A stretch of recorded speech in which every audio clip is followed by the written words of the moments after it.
Good morning, good afternoon, good evening from wherever you're watching or listening. We haven't got any structure for this episode specifically, but we have got some viewer questions. So thank you for reaching out to us with them. We're going to fire away to Luke for our first question. Okay.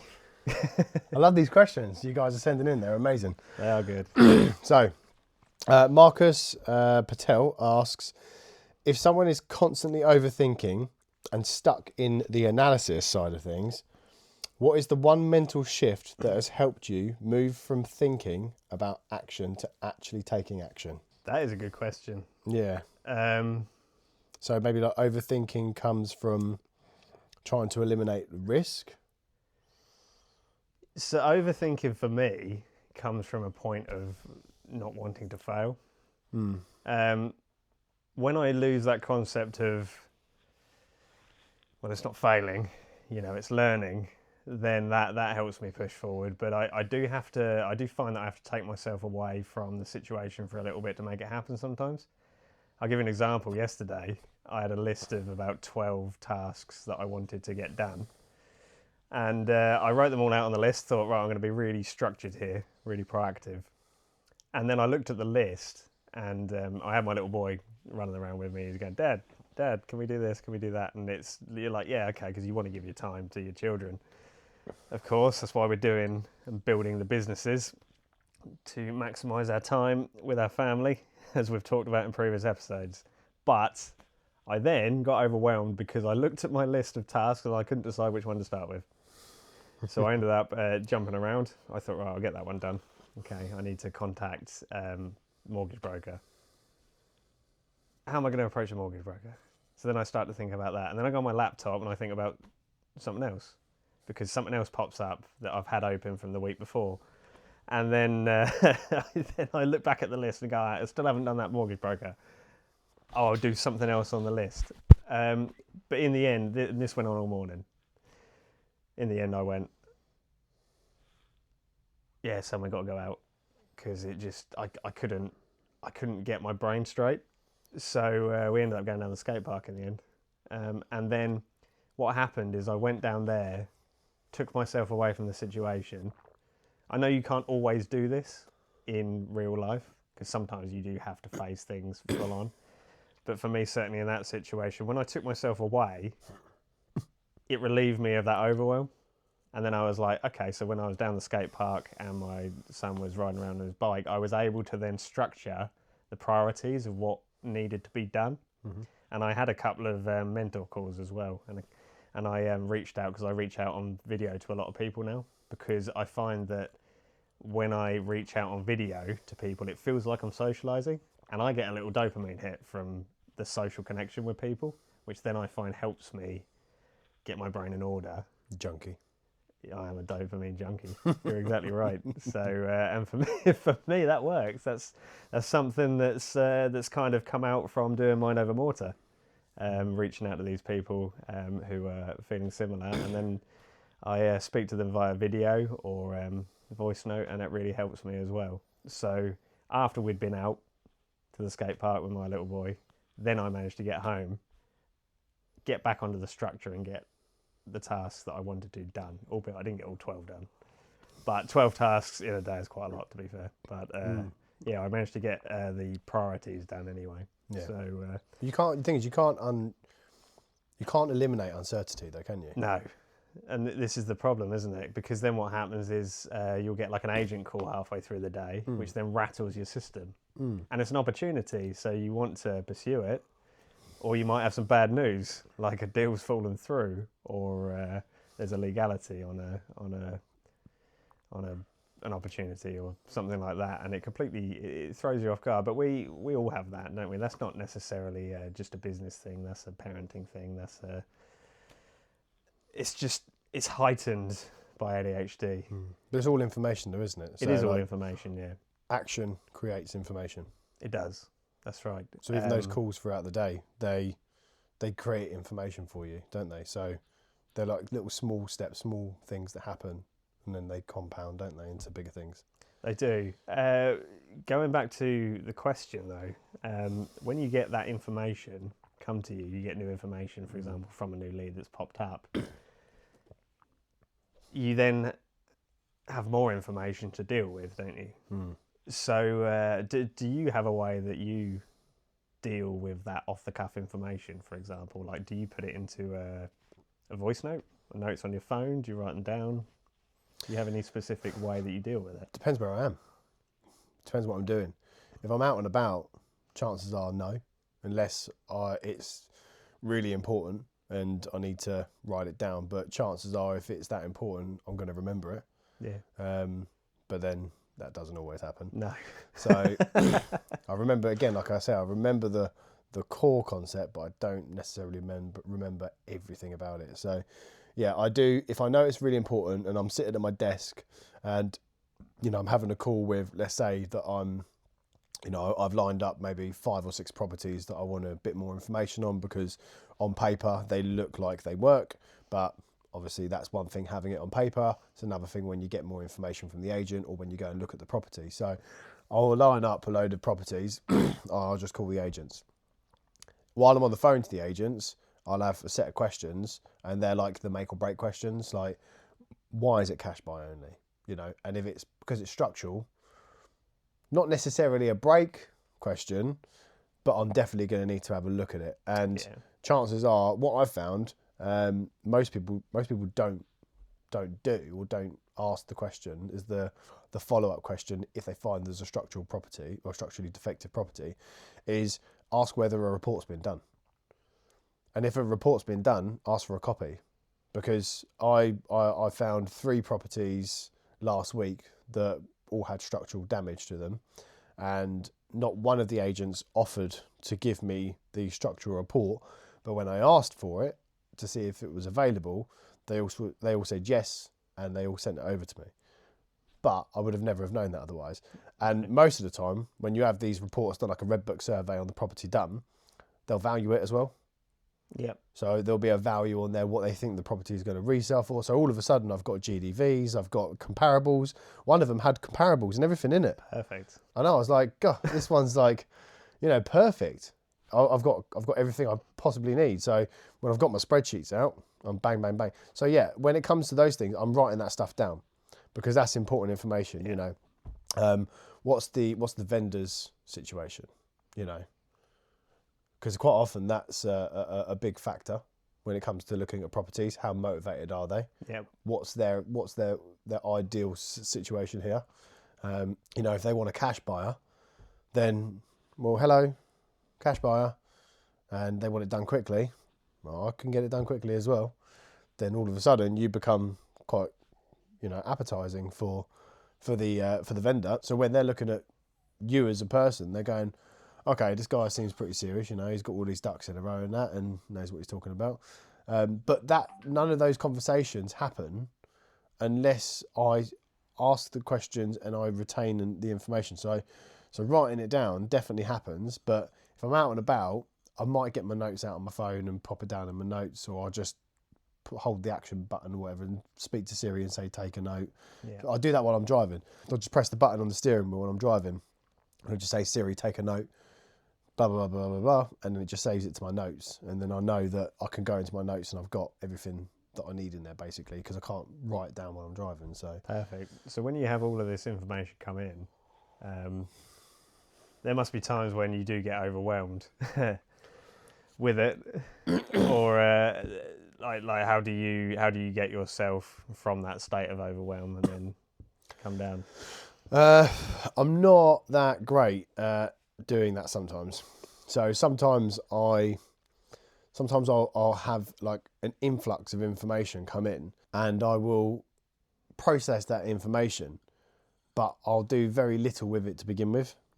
I'll just sort of collect it, put it onto a spreadsheet or whatever, you know, whatever my system is for that. And then I find that, you know, I'll start working on it, but then I'll drift.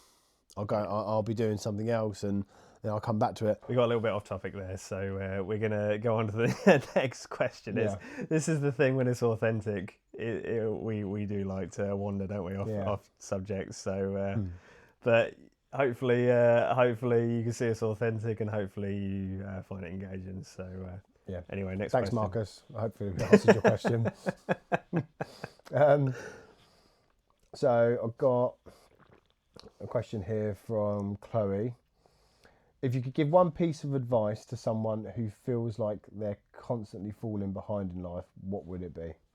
Can you answer that? Because this is something that I struggle with quite a lot, actually. I never feel like I've done enough. Well, everyone seems to compare their behind the scenes to someone else's highlights, don't they? Yeah. And I think it's important to, just on the advice side for someone who feels behind, like you're never behind, you're never actually behind, because you only feel behind because you're looking at everyone else around you. But what you've got to remember is that there will be people looking at you thinking and feeling that they're behind based on what they're seeing from you. So all the time you're sort of taking action and you're making moves, there's going to be other people who, one group of people will just go, well, that's silly, what's she doing that for, and those are the negative people. And you've got other people going, yeah, I like what she's doing, but I wish I could be doing that. And that's what you feel like at the moment. That's what I feel like sometimes as well. When I look at so many other successful entrepreneurs and business owners around me, I surround myself with these people. I make sure that I have loads of them around me, because the more I have around me, the more inferior I feel, the better. Well, it gives you the drive, doesn't it? It does, because then I look at I'll ask them questions. I'll ask, how did you do this? What did you do? Why is that like that? And they'll answer the questions. And it's like free information. They're happy to answer the questions, and I need them answering. Yeah. So it's like building the puzzle, isn't it? People who are driven to succeed or have success is a funny word, really, isn't it? Because the way I'm starting to see it now, it's not how I've always seen it, but certainly after doing this with you, is that life is you have a journey plotted out, and there's never an end point. I've had mentor calls with mentors on the academy as well, and this is something that struck me hard, because I always thought there was a definitive ending point, and what it meant is that I compare myself to everyone else who have already got what I thought I needed in my life, which for me, for a long time, was like having my big house, your wife, your children,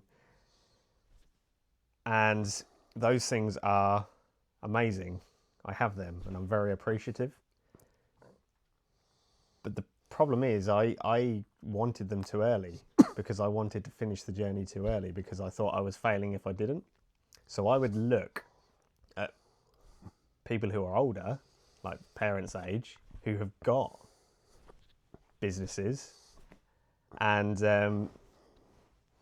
have done everything that we're doing right now. They've built, but I wouldn't see that process. I'd just see the finished result and think, why haven't I got that? Why aren't I there? And then I beat myself up. And I'd get sucked into the social media vibe, I suppose, as well, and then go, hang on, how are they doing that? But the reality is they're talking about the win, but they're not talking about the pain that goes behind it, like we are now, for example. So I would constantly judge myself, just like you're saying. Now I find connecting with the people, just like you're saying, the networking and the socializing, and then understanding actually people aren't just winning all the time, has been a massive key point for me, because I never used to network, which is ironic because I've always been quite sociable, but I never used to find networking that important. So now I realise it is, because it not only helps you, but it also helps other people too, because you can give your perspective as well. So you become valuable also. And I always kind of saw myself as not being very valuable, like I was wasting people's time. I don't really know where that came from. I can't explain that. But it exaggerates exactly what you're saying when networking is so important, because it helps everyone. It benefits everyone. Yeah, progress is rarely linear, is it? Exactly. And it's a journey. Yeah. There's no definitive finishing point. Yeah, and I tell you the one thing that makes me understand this a bit better with what that Chloe's question is that, you know, people come and ask me questions now as if I've got the answers. Well, I ask you questions like you've got the answers because it's what you do, don't you? I don't see myself in that light though.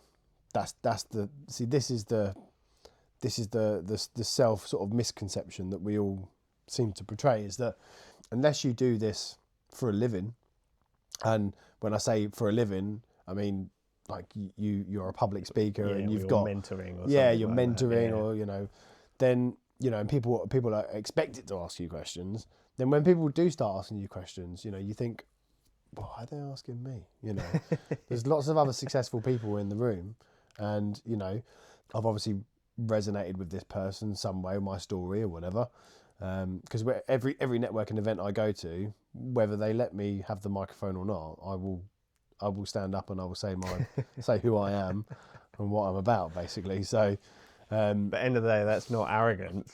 It's not. That is going, okay, so I've got something I can offer you. I want you to offer me what you've got as well, so we can collaborate.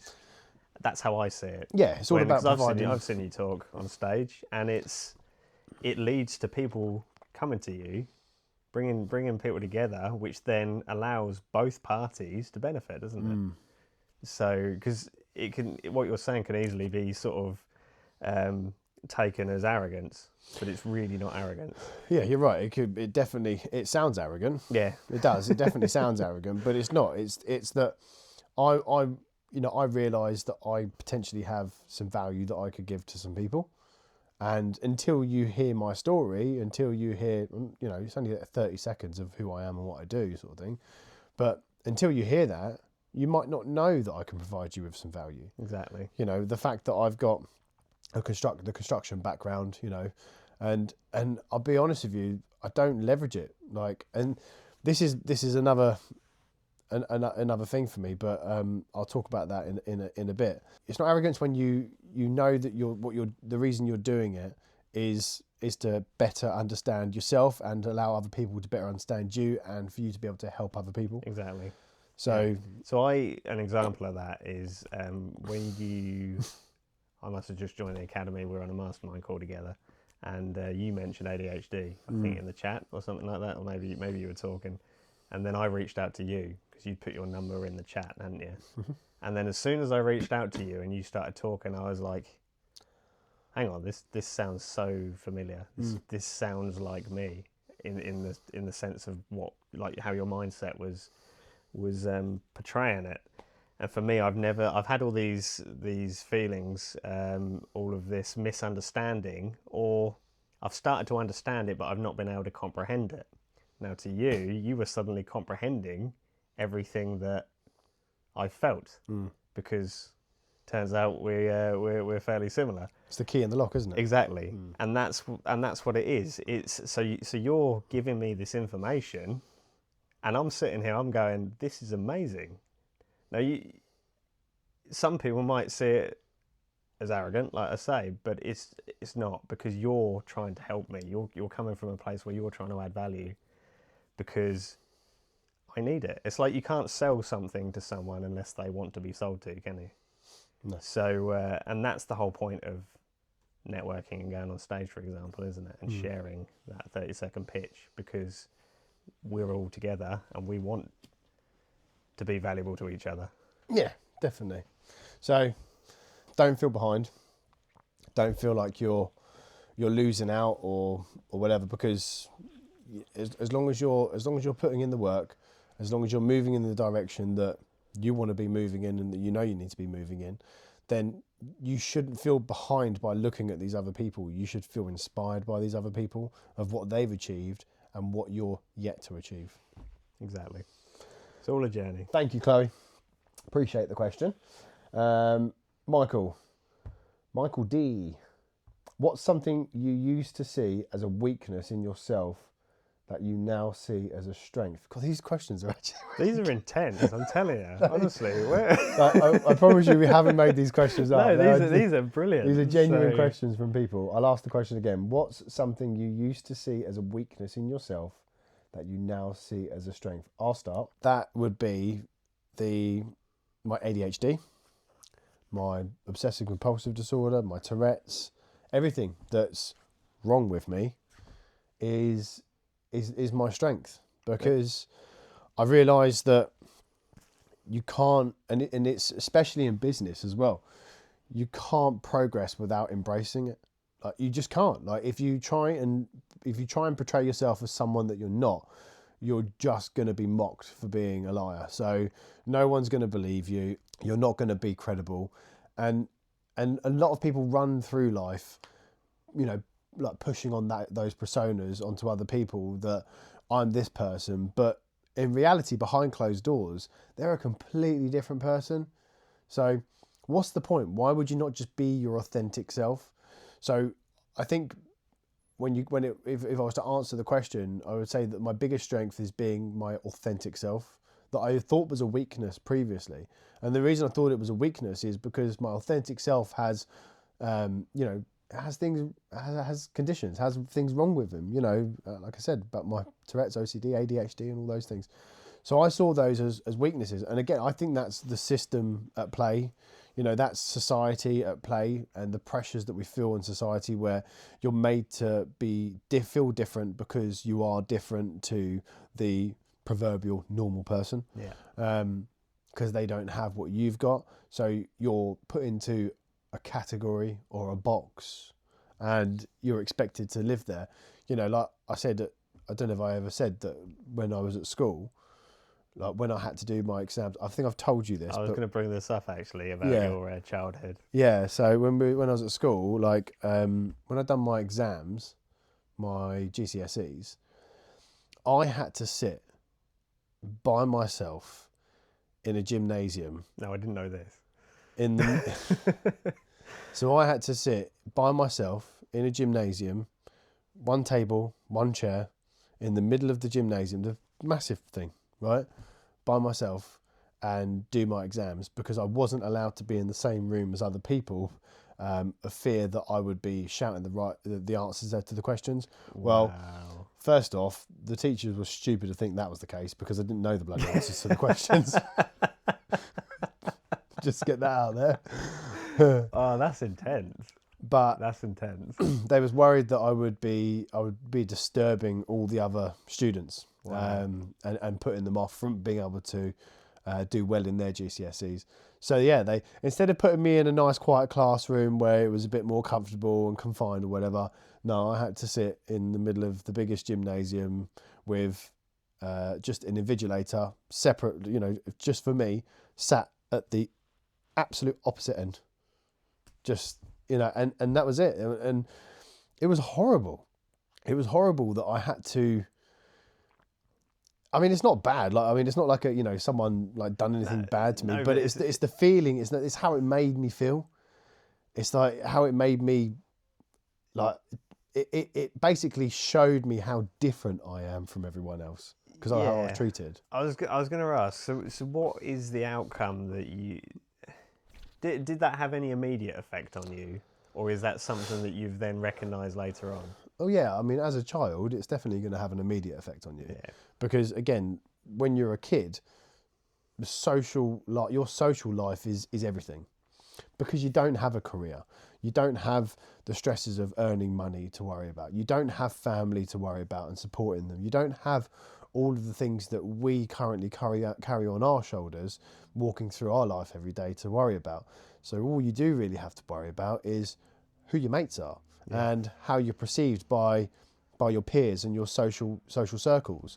So the fact that I was made to feel different put me into a situation where I believed it, and it structured how I spoke to people. It structured who I spoke to and who I interacted and who I interacted with.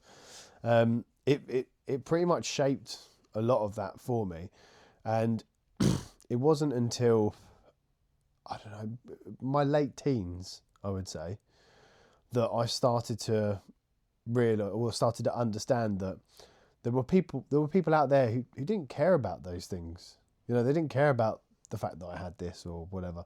And I started to see people that were actually interested in it as well. So I was a bit baffled by that. Yeah. Like, why on earth would you be interested in it? Because it was so burnt into my memory, you know, of what I experienced at school. And, you know, I'm sure there are other people out there who've had a lot worse experiences than me at school.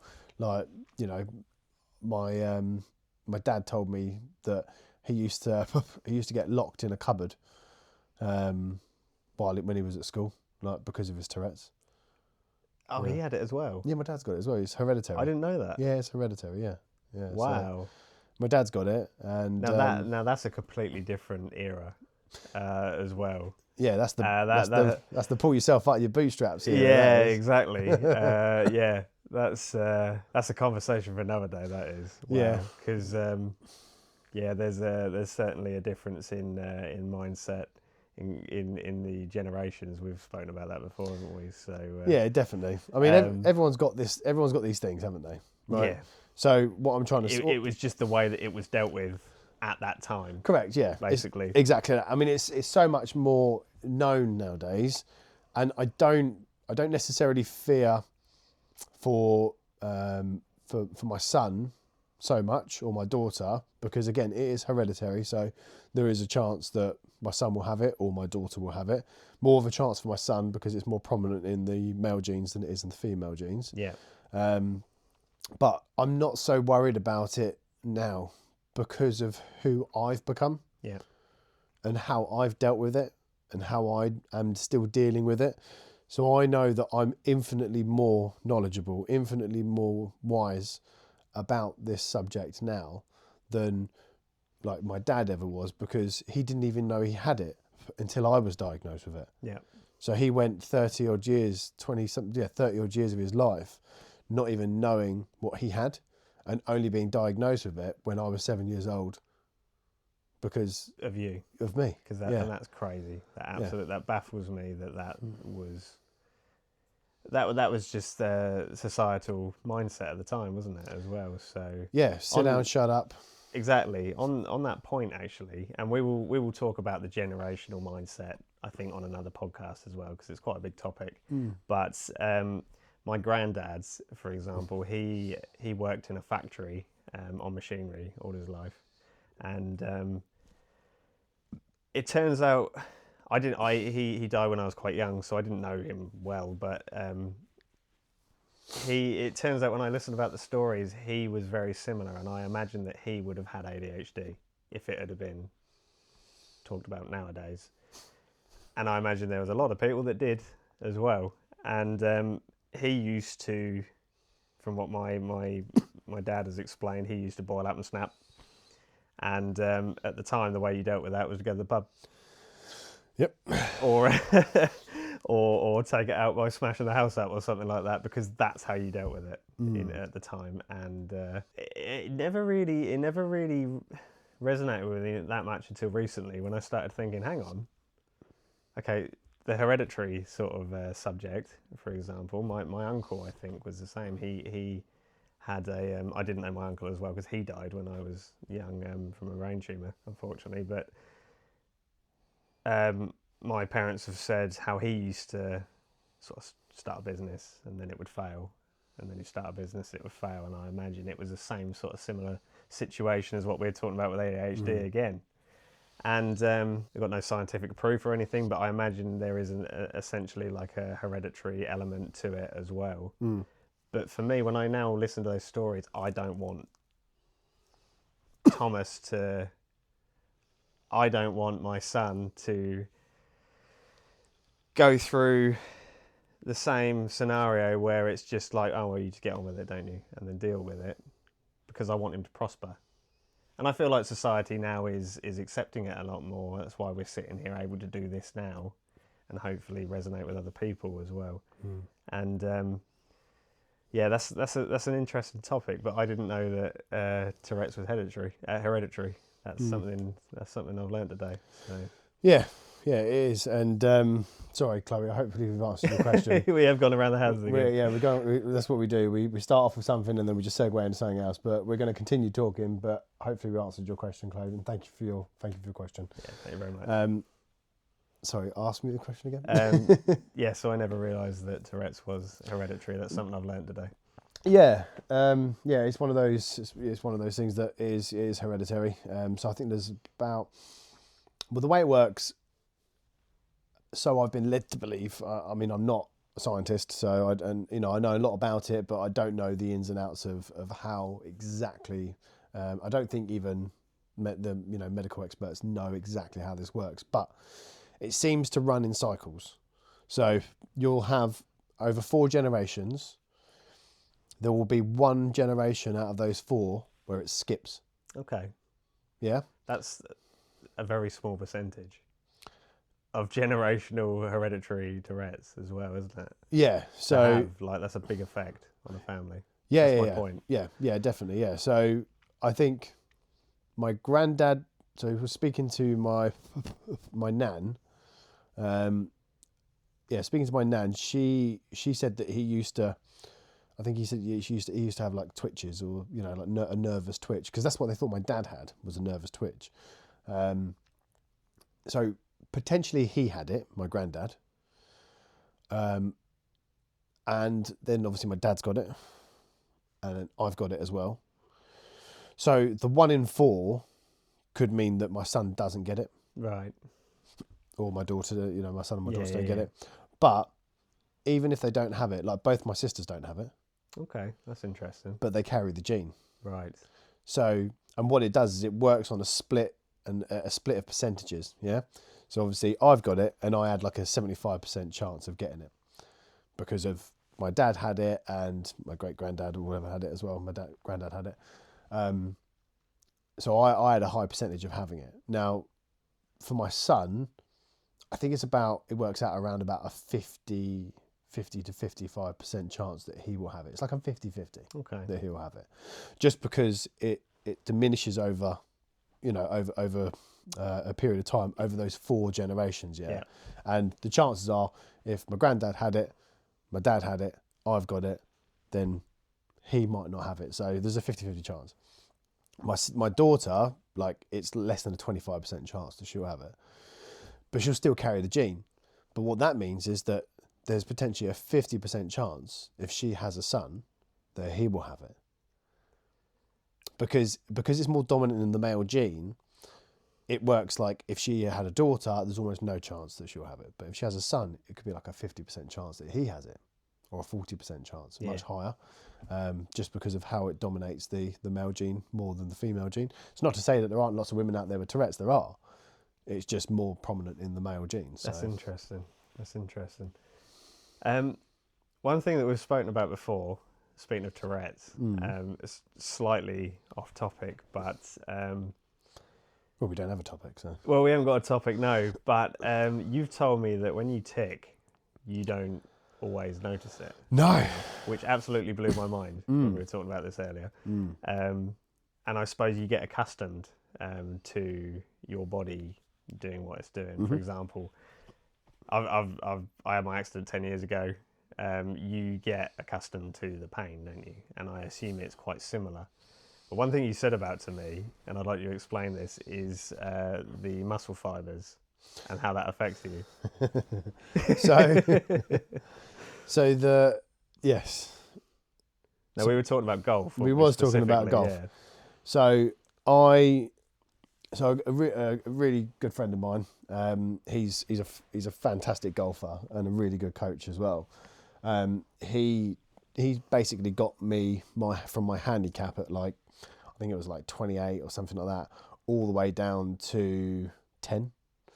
And in a very short space of time as well. So you look at my England Golf app. It's like it gives you a graph like over time, and mine's like da da da da da, and it just like literally goes down when I started working with my mate Addy, and he's got like a whole like TrackMan sort of room, like in Hastings. It's an amazing setup. MRO Performance Golf is fantastic.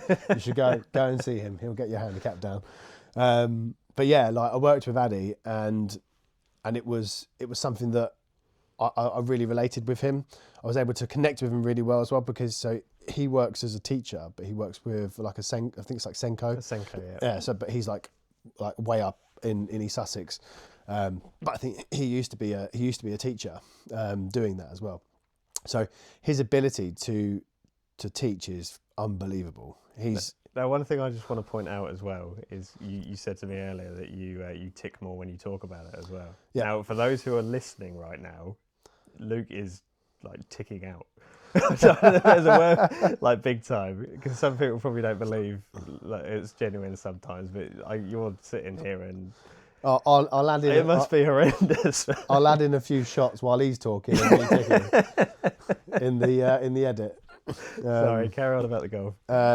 So anyway, I went to Addy. He's like got that background in teaching, so his ability to teach was great. But he also knows how to teach kids with problems and things that they suffer with. So it was just, for me, I don't know, there was a good connection there. But what we found was that I kind of baffle him a little bit, because I'm able to fire and swing a golf club like extremely fast but accurately as well. And when I've been practicing it and I get it all on everything on cue, I can hit the ball an absolute bomb.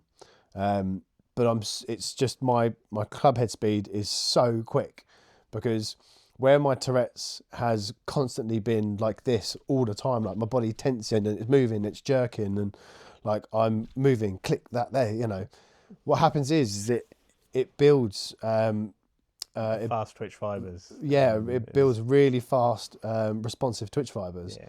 So I can go from the top of my backswing into the downward and transition so much quicker than he's ever seen before. That's crazy. He's like, I just don't know how you do it. He's like, I remember when we were doing like some speed training, like how fast I could swing a club and that, and he was just like, I just don't get it.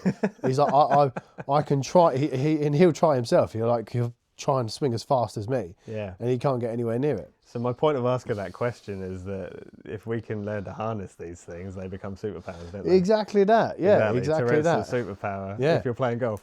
Yeah. Well, not even just golf though. Like anything that requires a hand-eye coordination, I'm really good at. Yeah. Like when it comes to like tennis or badminton or something like that, where you've got a racket or a bat or whatever, like anything hand-eye coordination, even just throwing and catching, I'm really good at that, because I'm able to move like fast. I'm able to anticipate things, and I'm able to correct like so quickly as well. Like one thing that Addy said that for me is I'm really good at doing, but it's bad, is that if I'm in the middle of a swing and something's wrong, like my club face has turned out or whatever like that, yeah, my body has the ability to make the microsecond adjustment within my body itself, Yeah. to correct based on what the club head's doing. So my body recognises that something's wrong as well, and instead of going, well, we'll try and put it back to where it needs to be, it just goes, no, let's just do this instead. Ah!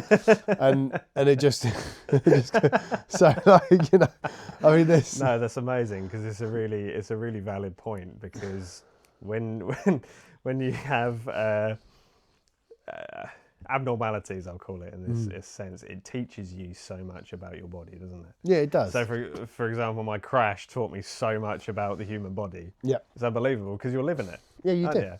And for you mentioned to me before when you were younger, because of the struggle socialising, you then had to learn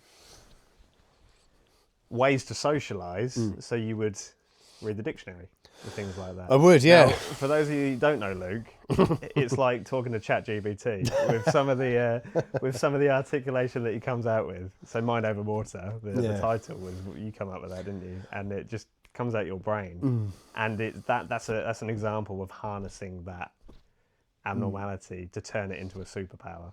Yeah. And that's exactly what we're aiming towards with ADHD. And with my accident, for example, rather than resenting it and hating on it and asking why and then feeling sorry for myself, tried to utilize it to go, okay, it created these opportunities. And that's what it's about. And that's what we're trying to do, to resonate with people as well, so that they can recognize things that they think are hindrances, but actually turn them into a superpower so that they can prosper. I think they know that by now as well. I hope so. I think But I'm going to keep saying it. I'm going to keep saying it. We've said it lots of times. But So, yeah, no, I mean, it's, again, you're right. But I just, the thing is, the more we talk about it, for me, and thank you, I do appreciate the kind words you said about me there. I don't see myself like that, though. See, this is the other thing. This is the imposter syndrome thing kicking in now, because you're saying these things about me, and you know you're saying them in a good light, like, you know, you're able to do this and you're able to do that, and I just don't ever see that. I just don't. I never think twice. But you're right. When I was younger, where I didn't really have many friends, because of my Tourette's, I was the weird kid. People stayed away from me, and because of that, I never really had. I mean, I had friends. Don't get me wrong, but I feel like most of those people just felt sorry for me. And that sounds even worse, I know, but like, I feel like a lot of my friends early on were because people felt sorry for me, or their mum said to them, like, go and play with that kid over there, you know. That's not good. No, it's like the charity case, you know. Yeah. You know, I was just that kid. And you might not think that now, you know, because of how sociable I am and that, but I feel like it was a lot of the things. I had to grow up a lot quicker than everyone else. You know, my childhood was a bit of a battleground, you know, and I was always on edge. I was a bit like a cat, do you know what I mean? Like, I was always on edge, you know, and always ready to if I needed to. So where I didn't have lots of friends, I thought, well, it's probably because I don't have much to talk about, because I don't talk to kids, you know, my age, so I don't know what we talk about very much. So I started just like reading the dictionary and just reading about words and what they mean, and encyclopedias as well. Like, my dad brought us a game for the computer back on Windows 93. Oh yes, back in the dial-up days of AOL. That's right. Yeah. Running cables up the stairs. Yeah, that's it. Who's on the internet? I need to use the phone. First world problems, those are the days that now we kids these days, they don't understand, do they? But yeah, I mean, when I was younger, my dad bought us a game for the PC, and it was an encyclopedia game, and like, you'd learn lots of things on it by doing like challenges and tasks and that, and it was quite educational, and it taught me a lot, and that was what made me like start reading the encyclopedias as well. But the reason I did it was so that I would be able to talk to other people. Yeah. And you know, these things are happening right now, because like in my brain I'm realizing stuff, and it's crazy. But what happened was that I was learning all of this stuff, and I was gaining a load of knowledge, right, on these encyclopedias, on, you know, games and books and that. And then I was trying to have conversations with 10, 11-year-old kids about society and world and things like, and what I realized was that like these kids didn't even know what I was talking about. No, it's crazy. So I can't even have that conversation with them. No. But what I found was, though, I could talk to their parents. Yeah. So I've always had this innate ability to be able to talk to literally anyone. And that's only happened through life. So I can talk to someone who's in their 90s and relate and be able to experience, like, you know, stuff that they've experienced, and be able to have information on it and know what they're talking about, down to like my daughter who's 3 years old, you know, or 2 years old, you know, and talk to her about stuff, a great about skill to have. Unicorns, you know. And see, I've always struggled actually on that subject with talking. Talking in general? No, talking in general, clearly, as you can see, yeah.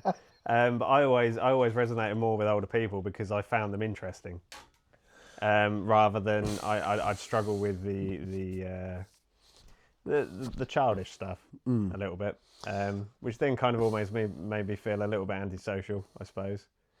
Like I didn't quite connect with other people or the group. So it's interesting you bring that up, actually, but I didn't have Tourette, so obviously it was a bit more extreme situation in your case, but I always felt just a little bit different. Yeah. And I think it was because I preferred the engagement of intellectual things. Yep. Even though when my brain goes blank, it doesn't seem that way. Well, do you know what I found that one of the reasons why I educate myself and I read books and things like that, because that stimulates my ADHD. So that needs that hunger for sort of like engagement, learning new things. And so instead of like, my wife will tell you, I'm the same as you. You know, I have 101 hobbies. Do you know what I mean? And I pick something up and then I put it down, and do you know what I mean? I end up spending loads of money on it and then sell it or whatever. But I can't. What I can't do is I can't just sort of sit still. Like, I have to be sort of learning something. I have to be stimulating my brain. So by reading and doing like research into, I just research things for the fun of it. Yeah, I do. Yeah, I genuinely I know do. that feeling. Yeah, I just research things for the fun of it, just to give me some stimulation. And I think that is, if you've got ADHD and you don't read, quite often, like it took me. I'm not very good at reading, so like, you know, I've learned obviously to get better. But like sitting down and reading a book cover to cover, I just can't do it. You know, I don't have the attention span like to retain the information, or like to sort of stay focused in it. So what I found was like reading books cover to cover was just never really my thing, until I just, my wife bought me a Kindle like a few years ago, and I was like, oh, I don't know, it's not a book though, is it? You know, and I started reading it and I was like, it's all right, you know, but it's not the same. It's a bit lighter, it's nicer. And then I realised you could change the settings on it, and I was like, oh. So I read. If anyone who has a Kindle and you've got ADHD, just give it a go.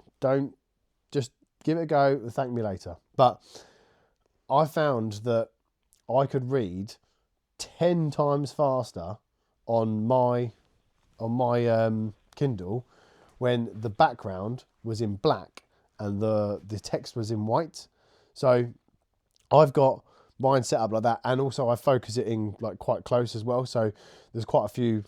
You know, there's not like tiny little words on a page. They're sort of, you know, not as big as they can be, but they're probably like 75% or whatever. And it just feels like so much more of an accomplishment. I can just read through text like over and over and over again, you know, and just run through them, and not have to worry about like stumbling on my words or reading the whole page and then having to reread it again because I've forgotten what I was saying.